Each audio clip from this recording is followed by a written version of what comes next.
17 janvier 1961 mourait Patrice Emery Lumumba, premier chef de l'exécutif du Congo indépendant, assassiné aux abords d'Elisabethville dans l'actuelle province du Haut-Katanga, l'une des principales figures de l'indépendance du Congo. 65 ans après, la RDC commémore son héros national, symbole de la lutte contre l'impérialisme colonial, mais aussi précurseur de l'alerte contre la balkanisation de la RDC.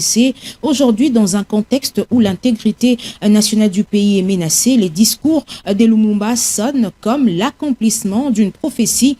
Cicéron Owamba, président du mouvement des protecteurs de l'idéologie de Lumumba, joint par notre rédaction, préconise la lutte sans laquelle les pays obtiendra rien, tout en gardant l'espoir d'une victoire certaine. Je vous propose de le suivre. Il a été interrogé par Nana Moza Zébé. Le combat de Lumumba, où ce que Lumumba était en train de dénoncer nuit et jour, était une prophétie.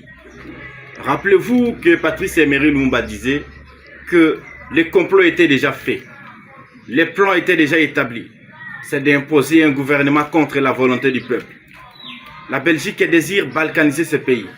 Et l'éclatement du Congo, c'est demain. Et voilà, aujourd'hui, nous sommes en train d'assister à certains ennemis intérieurs et extérieurs de notre pays qui sont corrompus pour servir des intérêts étrangers. Mais nous allons continuer avec cette lutte jusqu'à la fin. La lutte que Lumumba continue, parce que lui-même avait dit que sans la lutte, vous n'obtiendrez rien, ni aujourd'hui, ni jamais. Lumumba dit que je sais et je sens au fond de moi-même que tôt ou tard, mon peuple se débarrassera de ses ennemis intérieurs et extérieurs. Il s'élèvera comme un seul homme pour dire non au capitalisme dégradant et honteux et pour reprendre sa dignité sous un soleil pur.